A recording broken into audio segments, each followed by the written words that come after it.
Narito na po ang episode 71 ng Magandang Dilag, araw ng Martes, October 3, 2023.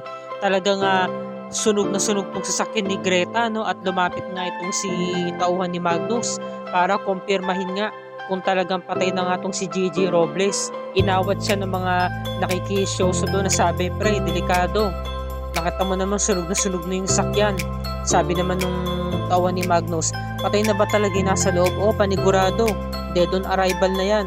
Kinuna niya ng video at sinend niya kay Mayor Magnus. Tuwang-tuwa ang ating kontrabida. Ngayon talagang tumawag siya doon sa boss niya kay Mayor Magnus para balitaan na okay na. Okay na okay ang kanyang trabaho. Sabi naman ni Magnus, sige na, umalis ka na dyan at siguraduhin mo malinis ang trabaho mo. Oo naman boss, ako pa. Ngayon, saktong dumating itong si Atty. Eric para nga naman makipagkasundo nga sila ng tuluyan at sabihin nga kay Mayor Magnus na talaga mapagkakatiwalaan sa pagkakataong ito at totoo mga sinasabi niya. Tuwang-tuwa naman si Mayor Magnus dahil nga talagang kumampi nga sa kanya, umanib sa kanya itong si Atty. Eric, kaya magkakasundo sila at pinuntahan niya ang elite squad. Nasurpresa siya dahil kumpleto ang mga ito. Pagkakataon na rin daw para sila magsagawa ng isang pagdiriwang. Deserve daw nila ito ngayong araw na to dahil nga ito na yung last day ng pagiging bachelor ni Jared dahil bukas ikakasal na siya. Plus, meron pa siyang isang sorpresa. Napatay niya na ng tuluyan itong si Gigi. Kaya ikinagulat ito ng dalawang babae, si Riley saka si Allison. Is that for real? Para ako nabunutan ng tinik, sabi ni Riley. Tuwang-tuwa talaga itong si Riley saka si Allison, samantalang si Jared hindi siya masaya. Na-surprise siya, sabi niya, di ba kuya? Sabi ko naman sa'yo, wag ka na makikialam. Wag mo siyang pakikialaman. Ang laki na ng kasalanan natin sa kanila. Bukas ikakasal na ako kay Greta. Tapos ngayon guguli mo pa tong isipan ko. Hindi ko maatim na nabahiran ng dugo yung mga kamay mo dahil sa pagpatay mo kay Greta. Sabi naman ni Magnus na inis siya ng konti kay Jared, sabi niya, bro, alalahanin mo. Ako nag-ayos ng mga problema natin lahat. Kung hindi dahil sa akin, wala namang gugulo pa sa inyo ni Greta. Baka malay mo, kayo naman ni Greta ang punteryahin niya. Kaya magpasalamat ka dahil ngayon wala na ngayon si Gigi. Yun to. So, bigla na lamang nag-walkout itong si Jared. Samantalang itong si Donna nanonood ng balita at bad news nga dahil nga nakumpirma nga napatay nga daw kuno itong si Greta B. Sakay ng kanyang sasakyan, biglang sumabog. At gulat na gulat itong si Donna, talagang nagulantang siya, tarantang-taranta siya. Tinawag niya si Ninang Luisa niya saka si Ma'am Sophia niya para ibalita nga na headline sa balita na naaksidente itong si Greta B. Samantala, inaalala ni Jared yung mga panahon na magkasama sila ni Greta. Sabi dito ni Gigi, hindi ko sinunod ng nanay ko, sinunod ko yung puso ko dahil handa akong ipaglaban ka. Hanggang sa ikinasal sila ni Gigi. Umiiyak pa nga rito si Jared, hindi sa pagka-tears of joy kundi nakukonsensya siya sa mga kasalanan ginawa nila kay Gigi hanggang sa iniwan nila itong si Gigi sa may kalsada dahil nakumpirma na nga ni Gigi na niloko siya ni Jared. Inaalala ito, sinasariwa ito lahat ni Jared kaya nagsisisi siya. Humihingi siya ng tawad, nagsasalita siya mag-isa, sabi niya, patawarin mo ko Gigi, wala akong nagawa sa inyong mag-ina. Hindi ko kayo na ipagtanggol. Sana naman sa pagkakataong ito, yung pagmamahal ko na dapat na ibigay ko sa iyo ay magawan ko ng tama kay Greta. Magawa ko ito at may bigay ko ito kay Greta dahil bukas ikakasal na ako. Habang siya umiiyak. Tapos ito na, inaayusan na nga ang groom sa hotel na kanyang tinutuluyan. Tuwang-tuwa yung kanyang makeup artist saka yung designer ng kanyang tuxedo. Sabi ng babae, napakaswerte ni Miss Greta, napakagwapo ng kanyang mapapangasawa tapos napakabait pa. Sabi naman ni Jared, ako maswerte sa kanya kasi marami na akong kasalanan, marami akong sabi. Kaya naman sa pagkakataong to, talagang tutuluyan ko na talaga to. Talagang siya na talaga yung pakakasalan ko dahil siya lang talagang perfecto para sa akin. So sinuot niya na nga yung suit niya. Samantalang itong si Blair, sinugod si Allison sa bahay. Hindi naman nagsasalita yung kapatid niya, sabi niya, nasa si Allison? May importante akong sasabihin sa kanya. O di ba wag ka na magsinungaling? Alam ko tinatago mo siya. Wala po dito si ate. Umalis po siya. Pwede po ba i-text nyo na lang siya para magkita kayo? Nasaan nga siya? pumunta po siya sa kasal. Nino, ni na Kuya Jared saka po ni Miss Greta. Ano ngayon na yun? Niloko nila ako. Sinabi nila next month pa ang kasal nila, yung pala pinaaga nila. Pwes, saan yung venue? Tinatanong kita saan yung venue, sagutin mo ko, sabi ni Blair. Tinakot na si Jada. Wala na nga nagawa si Jada para sabihin nga kay Blair yung venue ng hotel. Kaya pinuntahan agad ito ni Blair yung accommodation. At ito na nga si Jared nagmamadali na. Sumakay na ng kanyang service. Hanggang sa inawat sila ni Blair, humarang sa daanan. Jared, bumaba ka dyan. Sabi naman ni Jared, iyanto mo muna ang sakyan. Binabaan ni Jared, sabi niya, ano na naman ba to, Blair? Nakiusap talaga siya na tumigil na to, no? Ngunit itong si Blair hindi talaga sumusuko.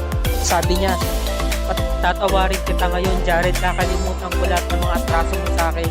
Basta't ang mahalaga, magbalik ka lang sa akin. O di tayo magsimula muli. Yun ang pakiusap ni Blair hanggang sa ano na nga siya, nakiusap siya, nagmakaawa siya, lumubog na siya. Ginawa niya na ang lahat kay Jared. Pero ang sabi ni Jared, wala na talaga natitirang pagmamahal para kay Blair. Tapos na talaga, diba? Hindi niya na kailangan pang mahalin pa si Blair kahit nga hindi sila magpakasal ni Greta eh. Kung tuluyan talaga siyang magpapakasal kay Blair, hindi rin naman siya magiging masaya. Hindi rin naman magwo-work yung kanilang relationship. Kaya wala rin mangyayari. Samantalang itong elite squad, hintay na nga ng hintay kina Greta sa kay Jared dahil ilang minuto na, late sila. Wala pa sila rito sa simbahan. Talagang nag-aalala na sila. Ngayon biglang dumating itong si Magnus kasi nga talagang wala pa yung dalawa. At nakiusap sa dalawa na tawagan nga si Greta sa si Jared. Sabi naman ni Riley, ako na bahala kay Jared, ikaw naman kay Greta, tawagan mo siya. Ngayon, nagri-ring lang yung phone, hindi niya sinasagot. Kaya nag-aalala na talaga tong si Riley. Ganon din tong si Allison, kinakabahan na sila. Baka nga naman merong mangyaring hindi maganda. Sabi naman ni Allison, ganon din sa akin. Nagri-ring lang yung phone. Samantala tong si Blair talagang desperada na. Nakikiusap siya na sabi, huwag ka nang tumuloy sa kasalan nyo. Huwag ka nang tumuloy sa simbahan. Sa akin ka na lang. Handa akong patawarin ka, handa akong kalimutan ang lahat ng to. Please lang magbalik ka lang sa akin, Jared. Sabi naman ni Jared, no, wala ka nang magagawa, Blair. Tapos na tayo. Talagang no, inila niya pataas si Blair, pinatayo niya. So nagayat si Blair, sabi, sige, pumunta ka sa simbahan. Pero itong pakakatandaan mo, Jared, hindi kayo magiging masaya. May gagawin ako kay Greta na hindi mo magugustuhan. Yan ang tatandaan mo. Gagawin ko ang lahat para hindi matuloy ang kasal ninyo. Pipigilan ko kayo. Talagang gate crasher po si Blair, no? Kahit saan, laging panggulo. Ngayon, siya naman itong humahabol kay Jared. Ayan, takbo siya ng takbo. Jared! Sigaw siya ng sigaw. Naaawa ko rito kay Blair sa pagkakataong to kasi nasaktan talaga siya. Hanggang sa nakarating na nga si Jared sa may simbahan, pawisan siya. Sabi naman ni Magnus, nasan si Greta? Tapos sabi naman ni Riley, where have you been? Ang tagal na, halos 30 minutes na kayong late. Sabi naman ni Jared, nasa si Greta? Ba't wala pa siya? May nangyari ba masama sa kanya? So sabi naman ni Allison, wala nga, hindi pa rin siya sumasagot sa tawag eh.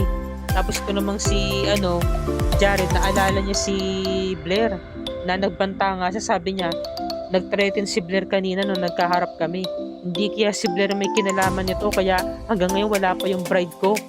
Sabi naman ni Magnus, yan mo, itatawag ko sa mga tawan ko. Wag na kuya, gagawa ka na naman ng violence eh. Hindi to yung rason para masolusyonan ang problema natin. Sabi naman ni Riley, tama na, nag-iinit na naman kayong dalawa. Mabuti pa pumasok na tayo sa loob. At asikasuhin na natin yung mga bisita. Baka kasi akala ng mga bisita, walang kasal na magaganap. At ang tagal-tagal na natin naghihintay rito sa labas. Sabi naman ni Allison, sige na, tatawagan ko na lang yung staff ko dun sa hotel para alamin kung nandun ba si Greta. So sabi naman ni Allison, tinawagan yung tauhan dun sa hotel. Napag-alaman niya na missing in disguise, hindi talaga pumunta itong si Greta sa hotel. Samantalang kakasabi lang ni Jared na one day before the wedding, pupunta silang dalawa sa hotel at mag-isa lamang pumunta doon si Greta para mag-ayos, para mag-prepare. One day, isang buong araw talaga 24/7 na hindi sila magkikita. Yan yung napag-usapan nila ni Greta. Kaya ngayon, lumapit na nga itong lalaki. Tawa ng simbahan, tinanong niya, Ma'am, Sir, Tatanungin ko lang po kung meron po bang kasal na magaganap kasi po naghihintay na po si Father, almost 30 minutes na. Sabi naman ni Riley, sabi lang po kay Father na late lang po yung bride. Pero tuloy po ang kasal. Ngayon biglang dumating tong si Allison para ibalita na hindi nga tumuloy itong si Greta sa mismong hotel. Kaya nag-aalala talaga sila. Ngayon sabi naman ni Jared, kapag meron talagang nangyari masama kay Greta, hindi ko mapapatawad si Blair. Talagang sumiklab na yung galit ni Jared. Talagang may halong bugso ng damdamin, kaba, takot, pag-aalala. Hindi mo mawari yung nararamdaman nito ni Jared. Talagang labis yung kanyang kaba na nararamdaman. Kasi naalala talaga ni Jared yung mga banta, yung mga last words na sinabi nito ni Blair na baka nga totoo yun. Siya ang dahilan kung bakit hindi pa dumarating yung bride niya.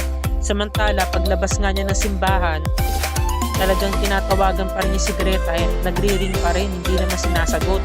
Ngayon nagkasalubong sila ni Blair. Si Blair kararating lang ng simbahan. Sabi naman ni Jared, sabihin mo na ang totoo, nasaan si Greta? Saan mo siya tinatago? Sabi naman ni Blair, hello, nakita mo namang kararating ko lang, diba? Saka wala akong kasama. At saka hindi ako hanapan ng mga nawawala. Kung gusto mong maghanap, doon ka dapat sa Lost and Found. Saka ang pagkakaalam ko, fashion designer ako. Hindi ako hanapan ng mga nawawala. Sinagot si Blair, Ngayon talaga nga, sabi ni Jared, napikon na siya. Sabi niya, palabasin nyo nga to. Tinawag yung mga tawa ni Magnus, tapos kinaladkad si Blair. Itiwan nyo nga ako. Ilayo nyo yan at siguraduhin ninyong hindi siya makapasok na simbahan para hindi siya makapanggulo. Ngayon biglang dumating yung isang babae. Ayan, dumating yung babae. Habang inaawat nga tong si Blair, naantala. Dahil nga sabi ng dalawang babae na receptionist, kasama raw pala sa imbitado itong si Blair sa kasal. Kaya kinakailangan niyang pumasok kasi si Blair daw ang special guest ayon kay Greta. Hindi raw nila pwedeng suwayin si Greta kasi special request niya raw ito, kaya wala na rin nagawa si Jared kahit baka sa mukha niya ang labis na pagkagulat. Ngayon ito namang si Blair talagang ngumiti dahil papasok siya sa simbahan dahil meron siyang pagkakataon na itigil ang kasal, pahinto. Ngayon pinapapasok na rin ng isang receptionist si Jared kasi nandiyan na yung bridal car. Sabi naman ni Jared, iusap lang po. Bago ako pumasok sa simbahan, gusto ko muna makausap ang bride ko. Gusto kong kamustahin kung okay lang talaga siya, kung wala nangyari sa kanya. Gusto ko rin malaman kung bakit naantala siya. Sabi naman ng babae, kinakailangan na po natin pumasok sa loob, sir, kasi po pinagbilin po sa akin ni Miss Greta na huwag daw po muna kayo mag-usap. Sa loob na lang daw po kayo mag-usap. Sabi naman ni Magnus, tara na. Hindi itong oras para magkausap pa kayo ni Greta. Marami na naghihintay sa loob. Kaya wag na natin silang paghintayin pa. Ito na, nagmamarcha na yung bride. Dumadaan na si Greta. At talagang matapang yung pagmumukha niya. Talagang palaban. So ito na, ang big revelation ni Greta B. Here comes the bride of vengeance kung tawagin.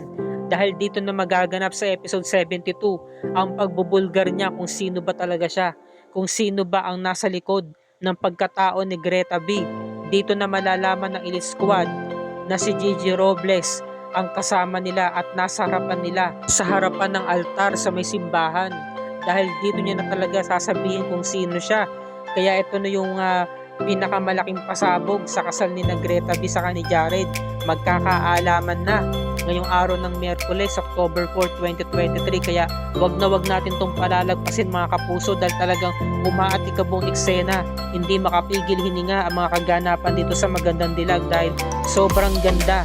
Ang nakikita ko rito mga kapuso, para siyang si Ivy Aguas ng Wildflower, di ba? Palaban na palaban Di ba nagkaroon din si Ivy Aguas ng big revelation sa kasal nila ni Arnaldo, ni Mayor Arnaldo.